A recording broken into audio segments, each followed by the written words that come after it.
Boa noite, pessoal. Tudo bem? Como é que estamos? Dando início aí, né, no segundo episódio do nosso programa, Direto ao Ponto com a Análise Econômica do Direito.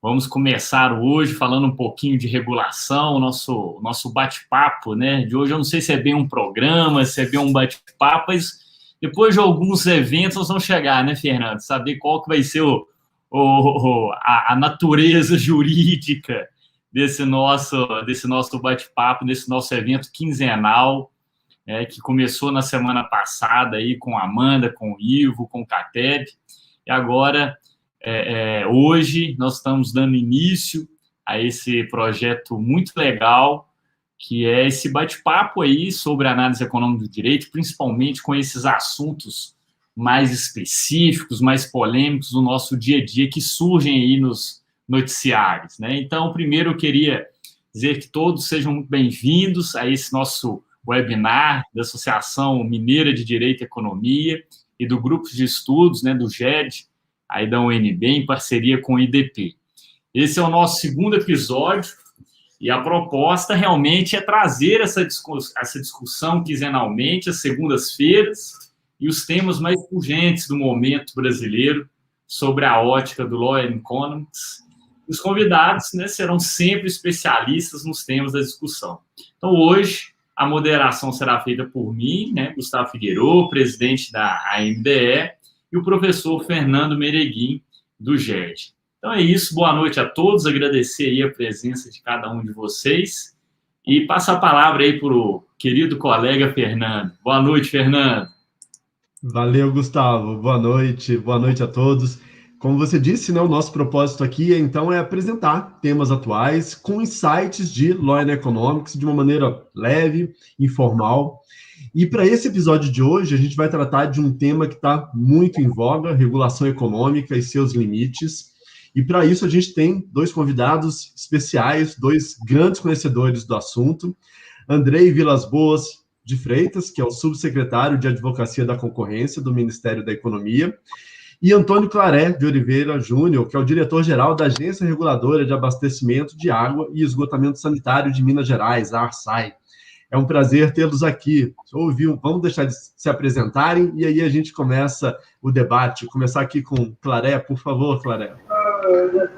Obrigado, Fernando. Obrigado, Gustavo. Agradeço muito pelo convite, ainda mais tendo a honra de dividir esse momento aí com o nosso colega Andrei. Quero dizer que, para mim, é uma satisfação muito grande, não só participar desse evento, mas participar da Associação Mineira também, né? Mencionada aí pelo Gustavo. Gustavo me convidou, estou lá tentando ajudar de alguma forma, ao lado de grandes nomes. Eu atualmente estou lá na ARSAI, na Agência Reguladora de Água e Esgoto de Minas Gerais. A ARSAI, para quem ainda não conhece, é uma das principais agências reguladoras estaduais do Brasil. Prova disso foi nossa colocação em primeiro lugar na chamada pública do ano passado do Ministério do Desenvolvimento Regional do Governo Federal, né? Então, a ARSAI cumpriu uma série de requisitos e lá se posicionou em primeiro lugar, recebendo, então, né, se habilitando a receber um importante apoio do governo federal no que diz respeito a uma certificação, né, que, para não entrar muito no tema, mas uma certificação chamada Acertar, que certifica os dados informados, né, pelas prestadoras de serviço e que estão disponíveis no SNIS, né, no Sistema Nacional de Informação de Saneamento, e assumi lá como diretor-geral em dezembro de 2019, sendo certo que desde então fizemos algumas importantes medidas, especialmente no que diz respeito à transparência, né? Hoje no mundo, essa tem que ser a palavra, o carro-chefe de qualquer agência reguladora, que é a transparência. Atualmente estou até fazendo um curso online na Florence School of Regulation, que basicamente roda e cai no mesmo lugar. Transparência, né? As agências reguladoras têm que ser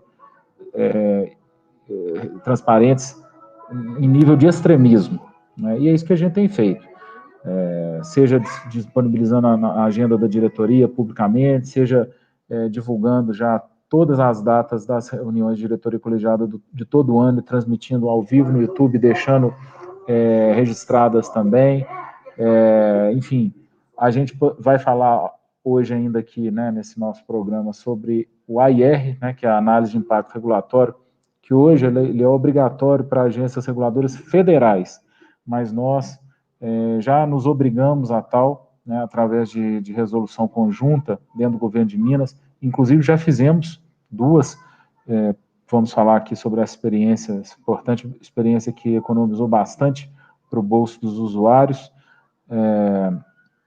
e talvez foi negativo só para a geração de empregos locais, né, porque ela trazia uma série de demandas de criação de agência física que no final não ia atender tanto, mas a gente vai falar disso ao longo do programa.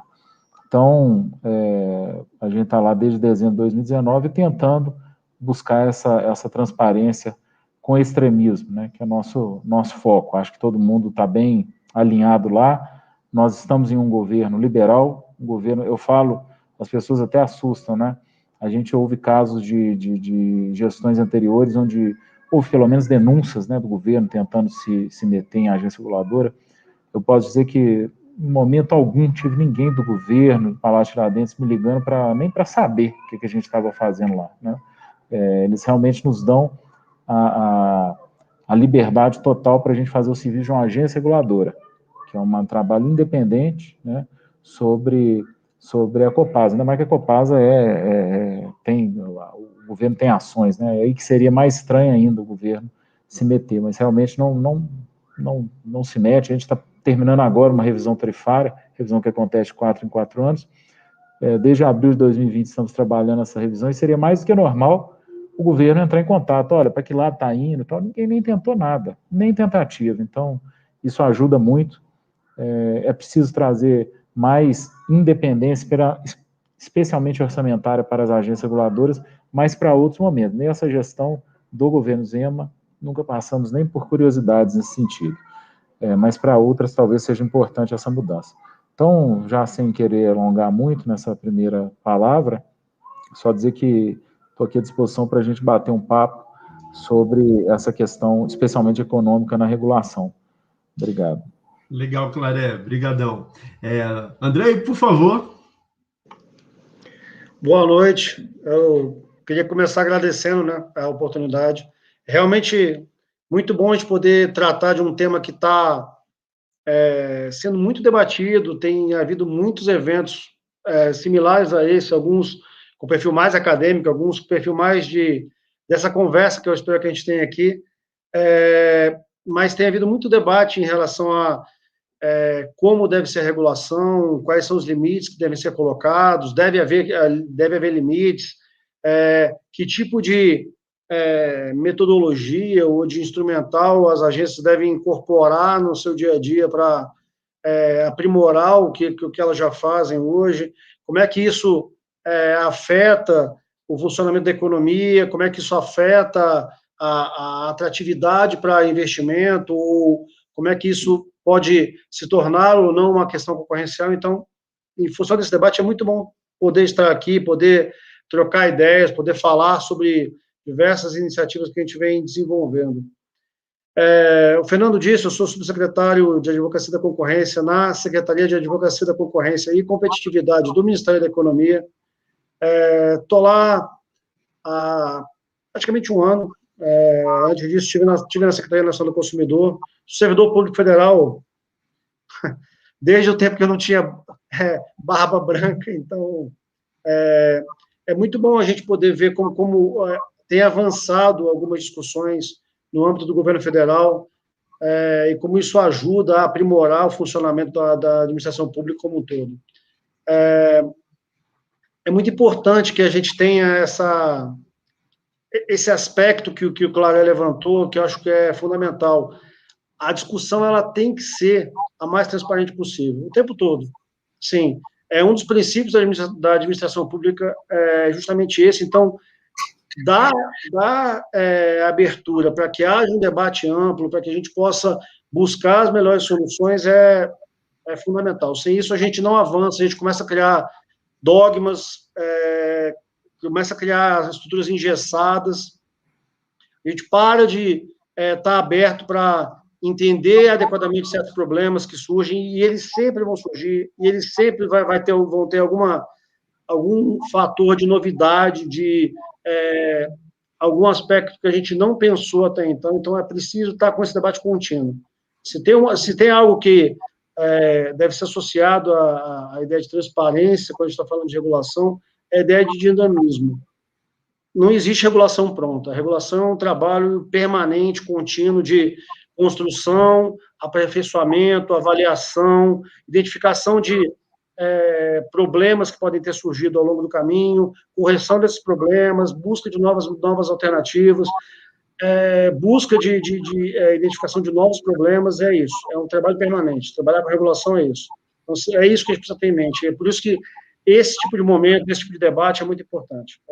Ele ajuda a gente a pensar sobre as questões, a desfazer certos nós que às vezes a gente cria na forma de pensar a respeito das questões. Então, é realmente muito, muito gratificante poder estar aqui hoje com vocês e poder conversar sobre isso abertamente. Eu agradeço o convite.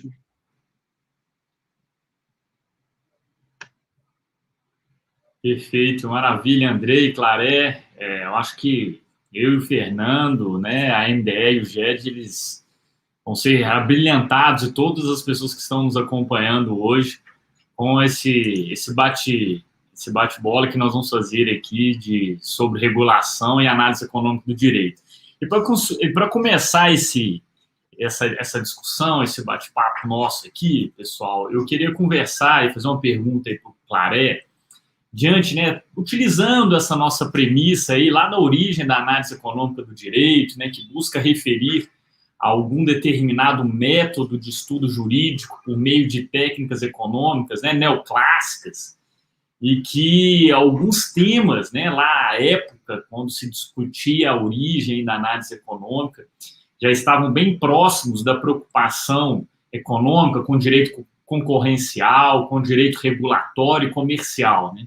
E aí, nesse sentido, eu queria saber, Claré, na sua opinião, sobre as decisões regulatórias, né, que a partir do momento que uma agência regulatória ela toma uma decisão, ela expede algum ato normativo, né, que são necessariamente atos jurídicos, né, como que esses atos jurídicos podem impactar na esfera econômica, né? Então, como que um ato jurídico regulatório pode impactar, seja positivamente ou negativamente, na esfera econômica.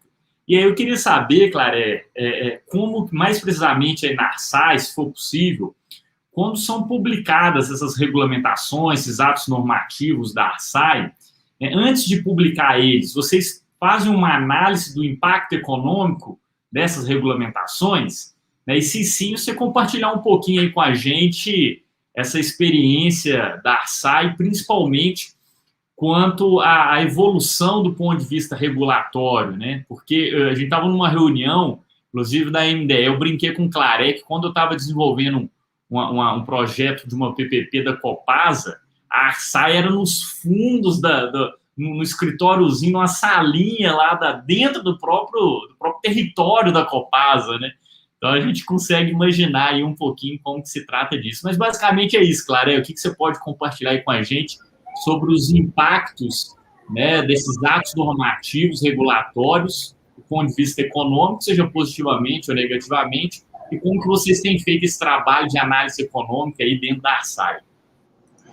Pois essa análise de impacto econômico, na verdade, ela se encontra dentro, no nosso sistema, pelo menos dentro do AIR, né, da análise de impacto regulatório. A gente não faz separado, porque existem algumas agências, especialmente na Europa, que não fazem análise de impacto regulatório, elas fazem análise de impacto econômico, né?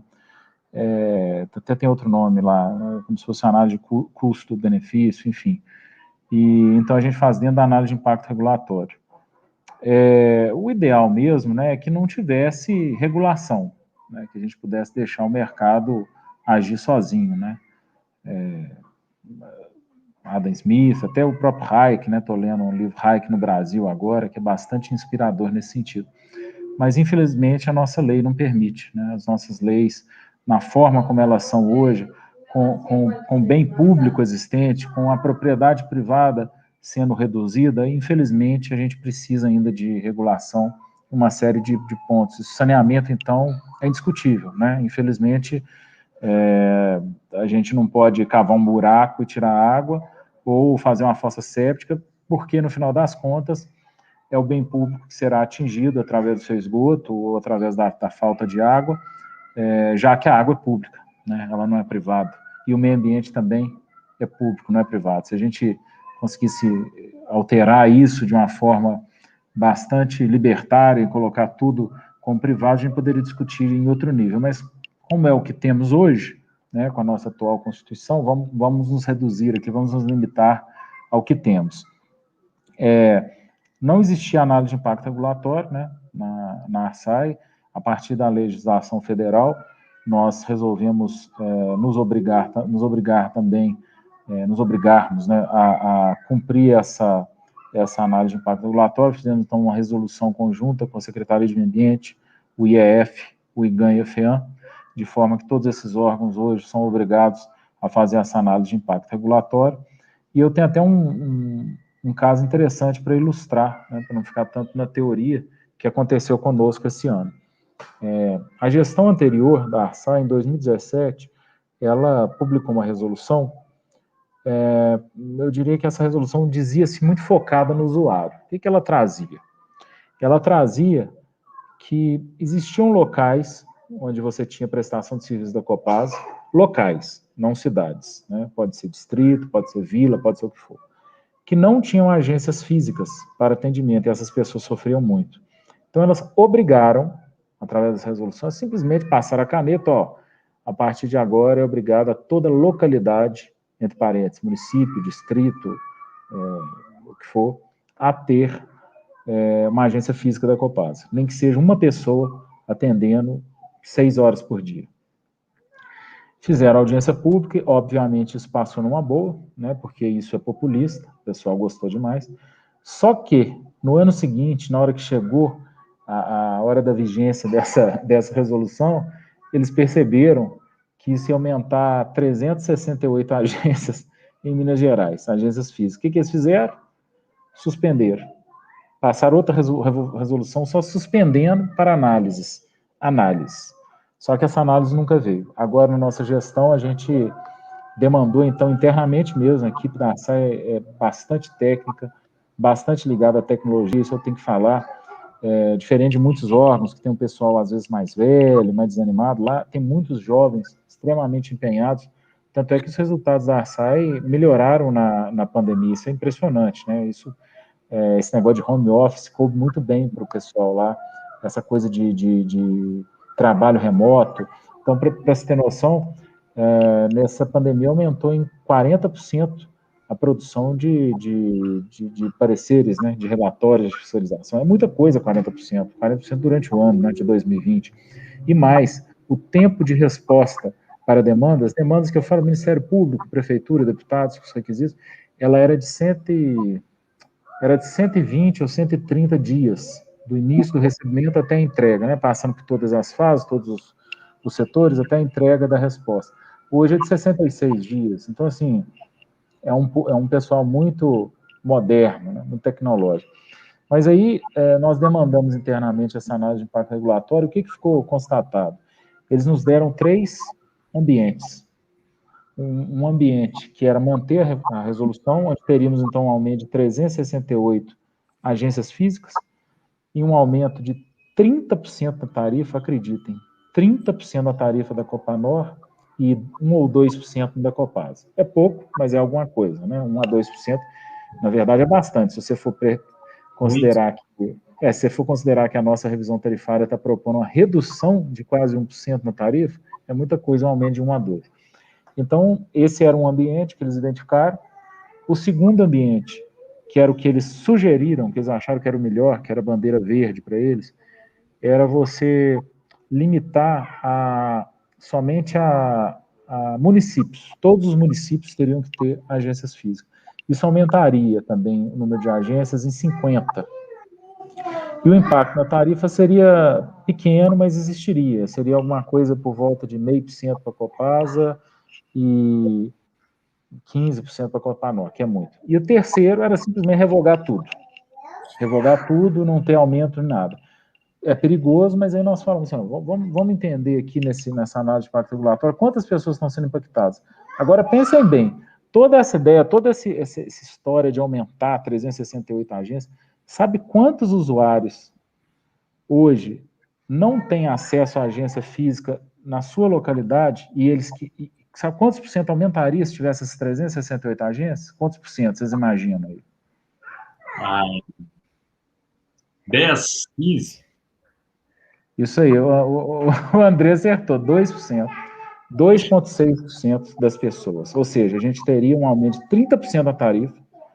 Vai impactar 2%. 368 agências para impactar 2%. Sendo que, assim, gente, essas pessoas não estão sem atendimento, não. Tem aplicativo, tem site, tem telefone. Né? O André deve saber desse caso, né? Não, e é engraçado isso, né, Claré? Porque, assim, o que vários políticos talvez pensem é justamente isso, né? Vamos abrir agência, né? É até meio instintivo isso, né, na classe política. Abre agência. Só que ninguém para ver o custo e ainda mais, se vai ter gente utilizando isso, né? Esse é o ponto.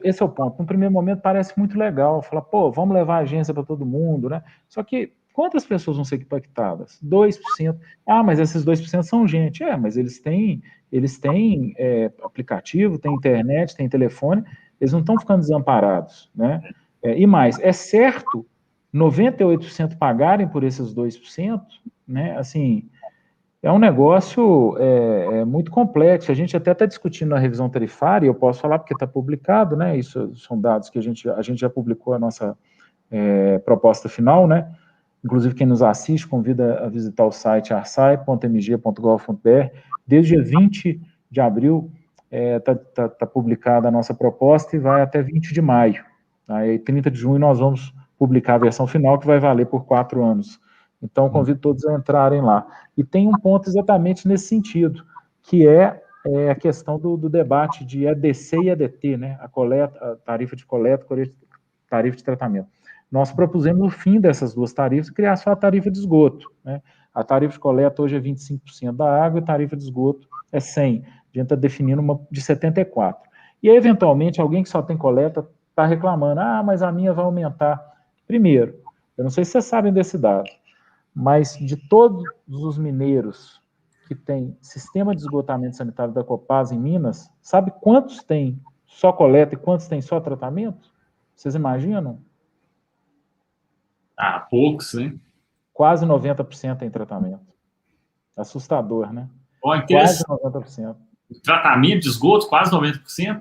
Dos que tem. Vocês estão na contramão do resto do país. Não, mas vamos lá. Dos que tem algum serviço de esgotamento, porque a grande maioria não tem esgotamento. Sim. Coleta, mas o ciclo todo, você não tem esse número, não? Tem, claro? Tem sim. De cabeça deve dar aí uns... tá perto, deve ter 60%, deve ter esgotamento sanitário de alguma forma, né? E 50% tratamento. Mas o que eu estou dizendo aqui, quem tem só água não vai afetar em nada. Agora, quem tem a coleta vai ter um pequeno aumento da tarifa, que de 25% vai passar para 70%. Mas, de novo, é pouco mais de 10%, né? E esses 10%, por que eu entrei nesse assunto? Hoje eles têm 25%, a tarifa é 25%, exatamente porque eles são altamente subsidiados. 25% não cobra, assim, nem o cheiro da coleta. Então, o que a gente está fazendo é reduzindo esse subsídio.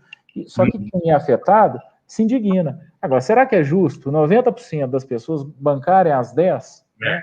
Então, assim, são vários itens que a gente vai debatendo e que era o caso desse AIR aí. Então, a gente realmente considera bastante o custo-benefício e nesse exemplo que eu dei, especificamente, a área técnica, inclusive, nos sugeriu o item, a opção de aumentar apenas 50 agências. A diretoria colegial definiu por revogar totalmente. Por quê? Porque consideramos que não fazia sentido atender só de 2%, né? Se tivesse as 50 agências, ia atender mais 1%. Para que 1%, né? Então, assim, é uma questão que tem que ter uma análise bastante justa. Não, legal, Claré. Porque, assim, basicamente ciência locativa, né? Também é uma premissa aí do ponto de vista da análise econômica, né? Então, do direito. Então, sim, se a gente parte da ideia de que vai aumentar 30% e vai impactar 2% de pessoas, né? Então, e sem falar aquilo que você comentou, o ponto de vista é que a pessoa não está sem atendimento, né? Tem aplicativo, tem internet, hoje tem vários outros meios que esses 2% que seriam impactados também estão tendo acesso a conhecimento, a informação via Copasa, né? Mas daria para reduzir muito a tarifa com entendimentos dessa forma, no nosso, que deixou de aumentar, né? Inclusive, não só tu fala o que daria, como está dando, né? Nossa revisão está reduzindo aí a tarifa média em 1%, né? Tarifa média, ou seja, de todo mundo, águas. E o tratamento de esgoto, que é importante numa sociedade descarbonizada, porque tratamento de esgoto tem a ver também com redução de emissão de gases, né? Para quem não sabe aí, pode dar uma pesquisada aí no Google, quem nos acompanha, que tem a ver com redução de emissão, tem a ver com desenvolvimento econômico, tem a ver com menor absenteísmo no trabalho, na escola, e então nós estamos valorizando quem tem o tratamento de esgoto, que está pagando em vez de 100, 74, né? E hoje, quando a Copasa vai numa cidade que só tem coleta, paga 25 e passa para o tratamento, eles se revoltam. As pessoas vão para a rua revoltadas. Então, assim, a gente tem que acabar. Eu acho legal esse caso que o Claré trouxe, porque é incrível como que a gente tem subsídio cruzado, né? Assim, inerente a várias políticas públicas. Outro tópico que eu achei interessante o Claré falando sobre análise de impacto regulatório, e sempre a gente tem essa pergunta, né? Poxa, mas análise de impacto regulatório é obrigatória só para a área federal, mas a gente tem que lembrar que a área federal acaba servindo como um farol, né? Você vê vários estados, vários municípios já seguindo e criando suas regulamentações próprias sobre análise de impacto regulatório. E aí, pegando esse gancho, eu queria perguntar para o Andrei sobre essa avaliação ex ante, né? A análise de impacto regulatório é uma avaliação ex ante, e a gente sabe da importância, né, de se debruçar sobre o desenho da política pública previamente, né, para tentar antever as consequências do que aquela política pública, do que aquela ação estatal vai gerar. E aí, naturalmente, a gente junta dois conceitos aí, eu queria saber a opinião do Andrei sobre isso: falhas de governo, né, ações estatais onde o governo erra, e abuso regulatório, que pela primeira vez no nosso ordenamento jurídico apareceu ali na Lei da Liberdade Econômica. Então, a gente cresceu muito, a gente evoluiu muito em termos de direito positivado. Mas eu queria ouvir, Andrei, na prática, né, assim, apesar desse direito positivado, desse ordenamento jurídico está trazendo avaliação ex ante, o rol dos abusos regulatórios, mas na prática, o governo vem conseguindo evitar os abusos, vem conseguindo evitar as falhas de governo? Fernando, só antes de passar a palavra para o Andrei, o Claré, ele tem um compromisso agora de uma reunião também lá da Arsai, e aí ele tem que ausentar do nosso evento, mas agradecer, viu, Claré? Muito obrigado. Obrigado, gente. Obrigado, Gustavo, Fernando, satisfação ter dividido aqui esse nosso evento aí com o Andrei. Peço desculpas reais, mas como o Andrei já até deve saber, a gente está no auge da definição lá dos blocos regionais, né, que é extremamente importante e vai em combate a esse subsídio cruzado tão questionado aí pelo Fernando. Está em consulta pública já, parabenizar aqui, inclusive, a secretária Marília, de Meio Ambiente, que fez um trabalho belíssimo coordenando esse grupo, que teve BDMG, teve Secretaria de Infraestrutura, INDE e Arsai. E é isso aí. Obrigado, gente. Estamos sempre à disposição. Valeu, Claré. Obrigado. Abraço, cara. Bom... Te coloquei no fogo agora, hein, Andrei? Bom, né? Na prática, como é que você está evitando falhas de governo? Cara, assim... Vamos ser bem objetivos. A verdade é que se você fosse tratar de uma forma bem fundamentada a ação governamental, a gente nem deveria estar brigando por conta dessa exigência de se fazer análise de impacto regulatório antes, né? Antes da edição de uma regulação nova ou modificação da regulação posta. Deveria ser algo rotineiro já. Eu acho que não é, por duas razões. Uma é que, de fato, a gente não incorporou ainda, esse é um processo que está em andamento, na atitude, na mentalidade, na racionalidade da administração pública federal, pelo menos, essa ideia de que, sim, existem falhas de governo. Isso é muito importante. Sim, não é algo trivial se falar sobre falha de governo no Brasil. A gente não tem esse entendimento claro como você tem em outros países já. É algo que está sendo construído, é algo que ainda tem uma certa resistência cultural à aceitação de que a ação do governo, mesmo bem intencionada, mesmo direcionada para tentar corrigir um problema identificado, ela pode cometer equívocos, ela pode se basear em premissas não acertadas e, portanto, ela tem que ser corrigida em algum momento. Não é fácil. Assim, em outra discussão que eu participei recentemente, eu falei sobre a existência que eu estou chamando de pseudo-AIRs, entendeu?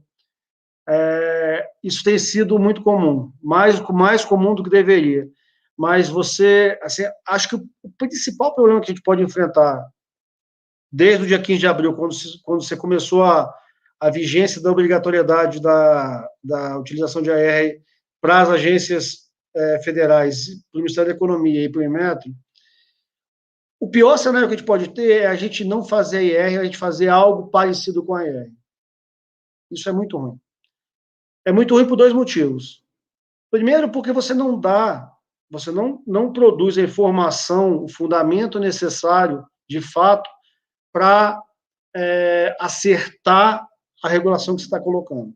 Se você faz uma AIR mais ou menos, um procedimento de avaliação deficiente, você vai obter um resultado deficiente e, portanto, você não vai ser capaz, de verdade, de fundamentar a sua decisão. Esse é o primeiro problema. O segundo problema é que se isso se estende durante um tempo razoável, você pode criar uma percepção sobre o que é a IR para uma parte não desprezível da administração pública federal, o que gera enormes problemas. Pior do que não saber nada sobre a IR é saber algo que não é a IR, mas você acha que é. Então, assim, você teria que ter todo um esforço para desconstruir essa percepção equivocada sobre o que é a IR, para reconstruir algo efetivamente capaz de fornecer as informações e a qualidade de fundamento que você precisa para embasar qualquer ação pública. André, então, disso é o risco, está muita gente falando, né? O risco da IR virar uma burocracia. Exatamente. Sem atingir o objetivo que ela se pretende, e daí é mais um custo que não vai gerar benefício nenhum, né? Exatamente. Assim como você já teve várias iniciativas em relação a formas de planejamento e que se tornaram meros relatórios, meros procedimentos formais que, de fato, eles não servem para essa função nobre de planejamento, essa função de identificar corretamente o problema, pensar em alternativas possíveis, avaliar, sopesar essas alternativas e escolher, de fato, aquela que mais interessa, entendeu? Quem trabalha com administração pública já viu isso várias vezes. Você tem uma solução pronta e ficar tentando encaixar ela martelada em algum problema que surgiu, entendeu? E como é que evita isso, André? Com treinamento, como é que a gente consegue evitar que isso se torne um procedimento burocrático sem ter finalidade alguma? Fernando, eu acho que primeiro o treinamento, quanto mais você falar sobre, quanto mais você disponibilizar alternativas para servidores, e não só servidores, instituições também, organizações também, aprenderem sobre o processo, melhor. Mas não é só isso. Você tem que ser capaz de convencer de que a IR não é uma obrigação, ela é um elemento de decisão. Uhum. Se ela for tratada como uma mera obrigação, ela vai ser colocada nessa prateleira aí de tantas outras, tantos elementos que já foram incorporados ao dia a dia das organizações públicas de maneira geral e que não levam a lugar nenhum. Na verdade, ela só consome mais recursos, mais tempo e deixam de conferir agilidade ao processo. A gente precisa de verdade, e é por isso que esse trabalho de convencimento e de formação é muito importante, precisa preparar as pessoas para transformar a IR num elemento que faz parte da sua rotina como regulador. Eu digo o seguinte, a coisa de 5 anos atrás, não é mais do que isso. A gente estava acostumado a trabalhar com processos físicos na administração pública.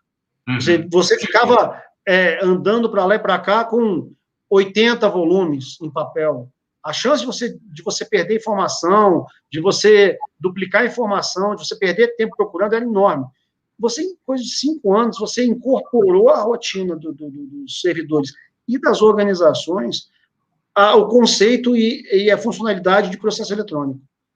Permite você consultar. Nesse momento que a gente vive agora, então, foi uma revolução. Imagino que seria ter que trabalhar. Cultural, né? É uma mudança cultural, né? Demora. Isso é um processo, Fernando. Agora imagina, você está com essa preocupação e você está dentro da economia, né? Assim, você está atrelado aí às agências reguladoras. Imagina os ministérios das áreas sociais que nunca tiveram essa tradição. Não, é verdade, assim, e assim, pensando que, como você disse muito bem, e o Claré também, pensando que a gente tem que ser muito cuidadoso com o que está fazendo na administração federal, porque ela é, sim, um modelo, um paradigma para o que acontece em estados e municípios.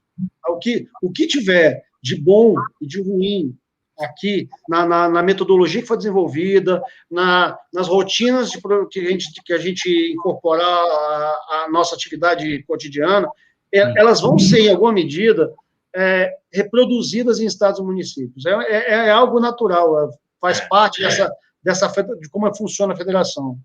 Ô André, assim, essa ideia de regulação no nosso ordenamento jurídico, na história, né, do ordenamento jurídico brasileiro, ela é muito nova relativamente, né? É um processo de amadurecimento, né, de maturidade, né, do nosso ordenamento jurídico, da nossa sociedade, de ir buscando, né, adaptar até a gente chegar aí em situações evoluídas do ponto de vista regulatório. Mas eu acredito, estou um pouco animado, acredito que a gente está caminhando na estrada correta, né, apesar de estar um pouco ansioso para ver as coisas da regulação tendo retornos que eu acredito muito, retornos do ponto de vista de desenvolvimento social, do ponto de vista de desenvolvimento econômico para a população brasileira, mas eu acho que aquele pontapé inicial que foi dado lá na década de 90, com o início, né, das agências reguladoras, eu acho que hoje a gente já está colhendo alguns frutos, basta ver da parte da telefonia, né?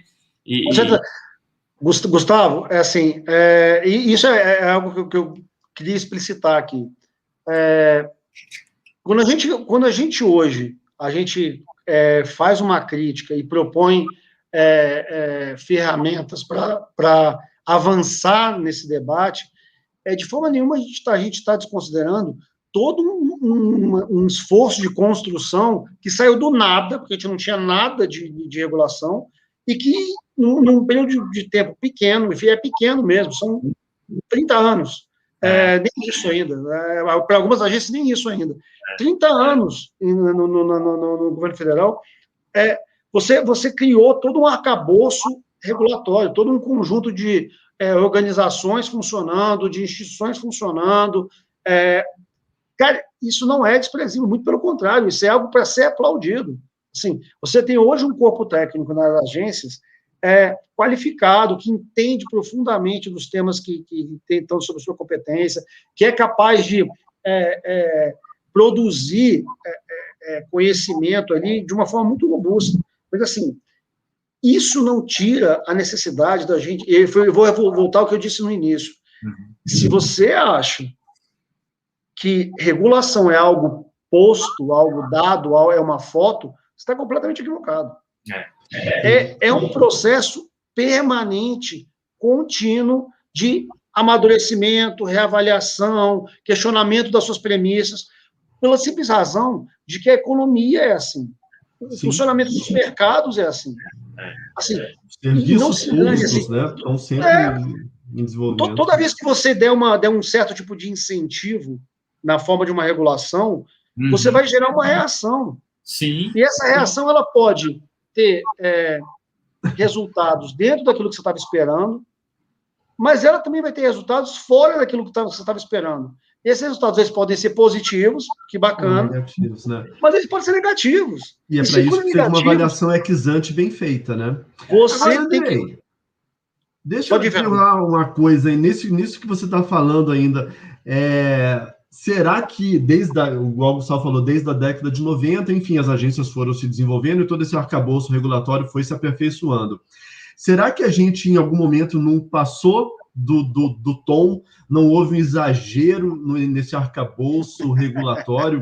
E aí eu coloco até a Amanda está me perguntando aqui, escrevendo no WhatsApp, fala para o Andrei o que ele acha. Será que não é o momento das agências começarem a se autoconter, ter uma autocontenção regulatória, até pensando no caso da AI não funcionar direito, né? Se ela não funcionar direito, de repente a melhor solução são as agências se conterem mesmo. Cara, eu vou só complementar o que o Fernando está falando, porque exatamente toda essa evolução, né? E agora, será que não tem que conter ou não? Ou será que não tem outros mecanismos que podem aprimorar essa situação das agências? Porque uma coisa aí é uma percepção minha, que eu vejo, sabe? Que eu acho que é um caminho muito legal. É a parte do diálogo. Eu acho que tem algumas agências ainda que não tem tanto diálogo com o mercado, sabe? E o que eu vejo do ponto de vista do mercado, de algumas empresas, quando a gente está dialogando, aqui em Belo Horizonte a gente faz muitos eventos também com a associação comercial, é que eles falam o seguinte, olha, eu quero, vou dar um exemplo da Agência Nacional do Petróleo, né? Aquela visão de não, eu quero participar, eu quero entrar para o mercado, só que eu não consigo dialogar com a agência, eu não tenho mecanismo de diálogo, ela não me escuta qual são os meus desafios aqui, né? Então, assim, como é que será que o diálogo pode ser um instrumento para conter um pouco esse tamanho que a agência chegou e como o Fernando colocou, né? Também só complementando aí. Olha, vamos lá. Primeiro de tudo, eu acredito, de novo, naquilo que o Claré levantou como um ponto fundamental. É preciso ser transparente. Quanto mais transparente você for, mais fácil torna o diálogo. Então, assim, é muito importante. O exemplo que o Claré deu, eu queria levantar essa questão. Você pode escolher tomar a decisão que você achar que deve, como sociedade. Mas você precisa garantir que quem vai tomar a decisão está munido de todas as informações necessárias. Se você pode decidir, eu acho que uma parcela da sociedade tem que ser assim subsidiada. É justo. Se você, como sociedade, entender que esse é um caminho correto, beleza. Sim, vai ter modelos que são mais liberais, vai ter modelos que são mais intervencionistas, cara. O processo eleitoral está aí para isso, para você ir fazendo as suas escolhas, mas você precisa ter claro o que está envolvido em termos de ônus e bônus da escolha. Você não pode tomar uma decisão achando que ela não tem custo nenhum. Todas elas vão ter. Então, isso é muito importante. Isso é muito importante, principalmente quando você pensa que as escolhas que são feitas no âmbito da regulação, elas podem limitar seriamente oferta de produtos e serviços para a população. Seriamente. Não é só lá na ponta, não, no município menor, que tem menos recursos, não. De maneira geral. Sim, escolhas que você faz em determinado momento, elas vão gerar consequências durante muitos anos. Então, é muito importante que o processo seja transparente e é muito importante que o processo seja um processo que colete a maior quantidade possível de informações. Uhum. Eu acho, sim, que você tem uma certa dificuldade ainda de diálogo entre o setor público e o setor privado no Brasil. Por conta de muitas histórias, por conta de questões também de natureza cultural, que entendem que sempre vai haver uma proximidade perniciosa entre o setor público e o setor privado, que só pode ser desse jeito. É preciso você construir um fórum de diálogo, mecanismos de cooperação que não envolvam corrupção, captura do setor público. É possível você coletar informações e abrir um diálogo de modo que você entenda, você perceba a realidade também do ponto de vista regulado. Uhum. O cara está lá, ele está todo dia lá sofrendo o impacto de certo procedimento tributário, certo procedimento regulatório, certo procedimento de prestação de contas, todo dia. Uhum. Assim, isso impacta a forma como ele escolhe investir, como ele escolhe contratar, como ele escolhe construir uma cadeia de fornecedores, como ele escolhe ampliar o negócio dele ou não. Então, assim, toda essa combinação de decisões, para ela ser otimizada, primeiro, transparência, eu acho que diálogo é fundamental. Você poder trocar informações, obviamente, dentro dos limites que não envolvem questões ilícitas, questões que afetem a concorrência do setor, mas trocar informações de uma maneira que a permitir entender com mais clareza qual é o problema a ser enfrentado, qual é a urgência que certos problemas têm sobre outros, como é que os problemas se relacionam uns com os outros, de modo que, ao resolver um problema, você, na verdade, está resolvendo uma série deles. Como é que você, ao tomar uma decisão, você impacta não apenas um segmento do mercado, mas toda uma cadeia produtiva dali para frente? Essas questões... É a participação social, né, André? É você ter também participação social, né? Você ouvir o lado de lá, né? É isso. E sabe, Fernando, outra... contar com os mecanismos para você fazer para que essa participação, ela de fato, ela traga as informações que ajudem a tomar a decisão. Não basta você criar um fórum aberto onde todo mundo opina de qualquer jeito, onde você faz uma série de reuniões, mas que elas não levam a lugar nenhum. Muito da ideia de fazer IR, de fazer audiência pública, tomada de subsídios, muito você criar mecanismos que, de fato, coletem as informações que são necessárias, que vão ajudar a construir esse processo de tomar decisão. Isso é muito evitar importante. também, né, evitar esse excesso de regulação, Exato. né, a autocontenção que a gente estava falando, né? Exato. Assim, acho que tem essa cultura no Estado brasileiro de precisar de norma para tudo. E você consegue regular sem, às vezes, fazer uma norma, né? Você consegue fazer uma regulação simplesmente afetando, alterando um pouco os incentivos. Isso agora na União Europeia ganha muito espaço com o que eles chamam de soft regulation, né? Que é você promover a regulação sem ser por meio de obrigação, sem ser por meio de uma norma escrita. É só uma alteração de incentivos. Aí a gente entra também com toda a economia comportamental, né? Trazendo aí um monte de ferramentas novas que não necessariamente são obrigações legais, né? Você perguntou no... Desculpa. Perdão, é porque eu estou vendo aqui que tem um pessoal que está mandando várias perguntas no chat aqui. Eu estou querendo colocar aqui para ver a sua resposta, mas fica à vontade, desculpa te interromper, André. Não, eu queria só complementar uma coisa, porque o Fernando me perguntou no começo e eu acabei falando de outras coisas. E, assim, a ideia, o conceito, a introdução do conceito de abuso regulatório, ele foi um pouco, assim, ele criou uma certa expectativa, uma certa ansiedade no conjunto das agências, em outras organizações também, a respeito de para onde vai essa ideia de abuso regulatório.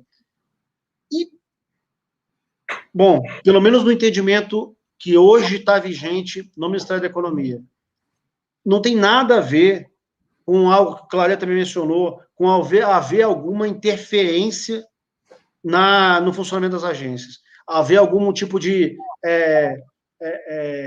sobreposição da administração direta sobre o conjunto de agências, de modo a determinar certos tipos de decisão. Não é isso. Muito pelo contrário. Assim, a ideia de autonomia das agências, de ter um corpo técnico que é capaz de se debruçar sobre o problema e tratar do problema em si, cara, é fundamental. Faz parte dessa estrutura republicana que a gente vem batalhando tanto para construir no Brasil. Mas é preciso entender, e isso faz parte, você estava falando de economia comportamental, Fernando, isso é muito, muito interessante quando você pensa sobre essa ideia. Quando você está muito mergulhado num certo tema, numa certa discussão, você acaba perdendo essa capacidade de enxergar em volta. Depois de você fazer tanto debate sobre um certo tema, e principalmente quando você faz o debate circunscrito só aos iniciados no tema, você acaba desenvolvendo uma percepção de que todo mundo entende as questões do mesmo jeito que você entende. Grave problema, grave erro. Então, assim, você ter essa capacidade de assim, durante alguns momentos, se descolar desse universo aí, e se questionar se o que você está fazendo é de fato necessário, é muito importante. A ideia de abuso regulatório é isso, está nesse ponto. De tempos em tempos questionar as agências. Vem cá, você tem certeza, com as informações que você tem disponíveis, que a regulação que você está propondo, ela é de fato necessária? Não é só que essa regulação ou outra regulação. É necessário regular. Uhum. É essa pergunta que você tem que fazer, acho que de tempos em tempos, entendeu? Se você de fato não está só numa inércia institucional de, porque eu regulei, eu continuo regulando, eu vou continuar regulando, e regulando, e regulando, e a coisa meio que perde meio o controle. Eu hoje estava discutindo, assim, só por curiosidade, a gente tem uma regulação sobre como você comercializa pão francês no Brasil. Não pode ser por unidade, tem que ser por peso. Não é nada. Se tem um segmento que é próximo do conceito teórico de concorrência perfeita, é padaria. E produzindo pão francês, então, pelo amor de Deus, você tem que realmente controlar se o negócio é por unidade. Se o cara uma vontade, né, de interferência na iniciativa privada que eu vou te dizer, né? Se o cara achar que vai reduzir o pão francês a um ponto de prejudicar o consumidor vai em outra padaria, meu amigo. Amigo, vou ligar, seu pão francês é o tamanho de um palmo, tá do tamanho do meu dedo, cara, vou comprar do lado ali. Tem padaria em cada esquina, amigo. Pelo amor de Deus. Assim, sabe? E outra coisa. Mas fazendo por peso a gente garante. Não garante. O cara que é trambiqueiro, ele arranja um jeito de fazer o mesmo pão francês pesando mais, com menos ingrediente. Você vai comer vento. É isso, cara. Então, assim, é isso. Essa efetividade do enforcement, se você não tem, se você não é capaz de impedir, cara, melhor tentar recuar, entendeu? Melhor se perguntar se realmente é necessário. Acho que é por aí. Olha só, deixa o Gustavo passar alguma pergunta aí, né, Gustavo, do pessoal que está perguntando. A gente tem 10 minutos, se o André ainda depois pudesse falar rapidinho sobre o FIARC, porque o FIARC é exatamente isso, né, André? É assim, como que você controla essa sanha regulatória do Estado? Mas vai lá, Gustavo. É interessante que eu vou colocar, tem duas perguntas, uma é referente ao FIARC, então tem tudo a ver com isso, Fernando. Vou colocar aqui uma, que é do Rômulo, né? Tá aí na tela, o Rômulo ele pergunta, né? Doutor Andrei, algum painel que demonstre o tamanho do arcabouço regulatório em âmbito federal no Brasil hoje? Essa é a primeira pergunta aí do Rômulo, Andrei. Depois eu coloco a outra do FIARC aqui, rapidinho. Bom, bem objetivamente, a gente, no começo desse governo, você teve um esforço para... você até chamou de revogaço, de vamos desconstruir uma série de regulações postas e vamos repensar se elas são necessárias. Eu não lembro do número de cabeça, desculpa, eu já fui melhor nisso, agora eu estou ficando meio velho, eu não lembro, tem horas que as coisas não ficam. Mas foi na casa de milhares que a gente tirou de regulação. Entre normas, primeiro inferiores ao decreto, depois incluindo o decreto. Milhares, só em âmbito federal. De tudo, regulando desde formação de colegiados até as mais diferentes questões. É muita ociosidade, né? É muita norma desnecessária, né? Assim, e outra coisa, quando você tem essa dispersão tão grande, é difícil você controlar as incongruências, as contradições.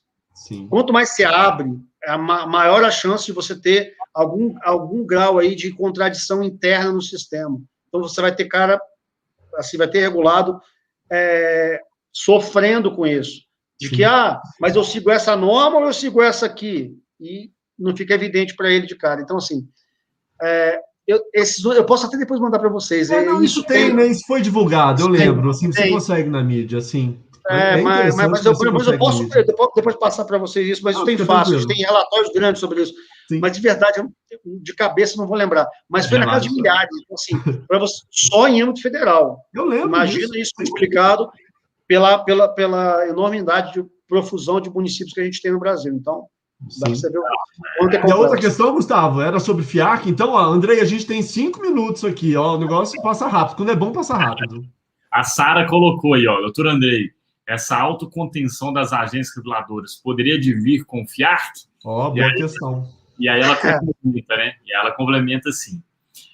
Doutor André, a calculadora regulatória voltada para as agências reguladoras não poderia ser um meio tanto para adquirir transparência, como também de mascarar as questões por elas? Bom, eu vou falar primeiro da calculadora regulatória porque ela é mais fácil. Calculadora regulatória é uma ferramenta. Ela pode ser bem ou mal usada. A ideia é que ela seja bem usada.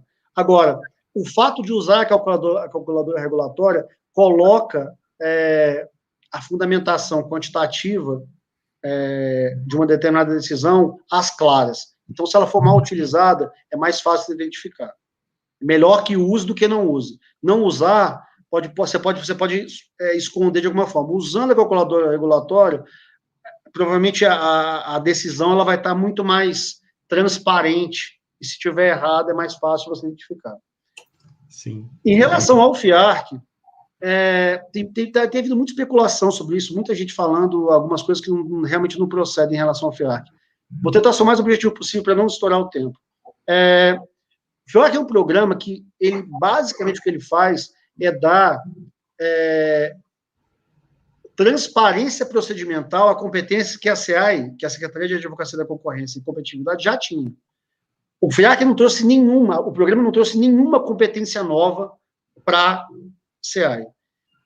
O que a SEAI já fazia? Ela já participava de inúmeras consultas públicas, ela já avaliava projetos de lei, projetos de normatização das agências, e discutia isso de um ponto de vista econômico e jurídico, para verificar se havia dessas normas, as mais diferentes, algum impacto ou concorrencial ou regulatório. Isso já acontecia, a SEAI sempre fez isso. O que o FIARC faz hoje é criar um canal para que você possa apresentar demandas à SEAI de uma forma mais eficiente. Duas coisas que o FIARC não é. Ele não é um tribunal, ele não tem nenhum objetivo de julgar e dizer culpado, ou atribuir responsabilidade, nada disso. Não nem isso. Poderia ser, né, Andrei? Nem tem competência legal para isso, né? Exatamente. A SEAI não tem essa competência. E nem ele também não é a ideia de um mecanismo para substituir o papel das agências. O resultado do FIARC não é a proposição de uma nova norma que vai ser colocada no lugar das agências, pela mesma razão. A SEAI não tem essa competência. O que o FIARC é? Ele é um mecanismo para você apresentar uma discussão a respeito de normas, não é sobre as agências, é sobre normas. E se o problema for apresentado de forma genérica, ele não é aceito pelo juízo de admissibilidade inicial que tem no programa. Então, é sobre normas. O problema tem que estar relacionado à existência de uma norma específica que afeta de forma decisiva um certo setor econômico, uma certa atividade econômica. Sim. Identificado esse indício de que há um problema nessa norma, esse requerimento de análise vai ser trazido para dentro do FIARC, e a partir daí, o procedimento ele é o mais transparente possível. Os dois casos que foram aceitos iniciais que foram aceitos pelo FIARC, eles estão em que momento agora? Eles passaram por esse juízo de admissibilidade, e o que acabou de acontecer? A gente divulgou 2 tomadas de subsídio, uma para cada um dos casos, para coletar informações de quem quiser participar. A gente abriu 2 chamamentos públicos para que grupos de pesquisa que tiverem interesse em contribuir com a análise do FIARC possam contribuir com a análise do FIARC. E a gente abriu, isso saiu hoje, 2 audiências públicas que vão fechar esse processo de análise. Então, nós vamos ter 2 tomadas de subsídio, nós vamos coletar de quem quiser participar essa contribuição de grupos de pesquisa sobre os 2 casos. Isso tudo vai chegar em 2 audiências públicas, uma para cada caso, para que a gente possa terminar de discutir nesse momento, coletar o que restar de impressões, informações que possam subsidiar essa análise. E aí, a partir daí, vai ser elaborado um parecer pela SEAI. Legal. Esse parecer, ele vai simplesmente indicar, a SEAI percebeu que, de fato, o requerimento procede, e há uma questão aí normativa que tem algum impacto concorrencial ou regulatório que deveria ser revisado pela agência, ou não.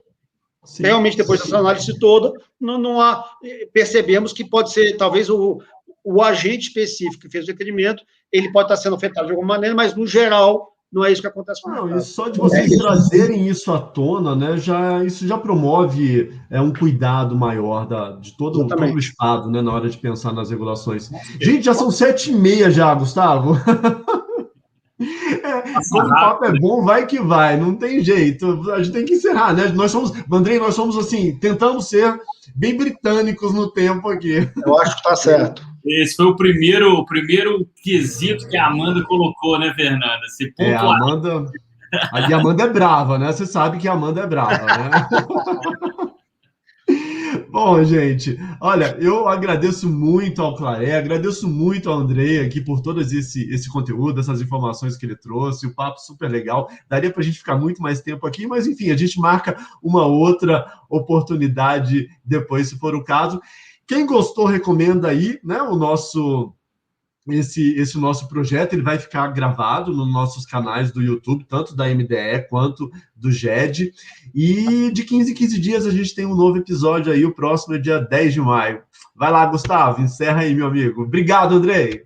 Beleza, maravilha. É isso aí, pessoal. Lembrando, né, não deixe de curtir, né, colocar aí, apertar o sininho para sempre receber as notificações dos nossos eventos, das nossas lives. Agradecer imensamente novamente o Claré, o Andrei, por esse bate-papo sobre regulação, que é um assunto tão importante aí que gera impacto na vida das pessoas, no desenvolvimento social e econômico do nosso país. Agradecer a todos que participaram aí com perguntas, tiveram aqui várias perguntas, que nos assistiram. E até a próxima, até daqui 15 dias. Um grande abraço, obrigado, Andrei. Um abração, Fernando. Valeu, gente. Abração. Obrigado, gente. Mais. Boa noite. Obrigado a todos. Boa noite. Abraço.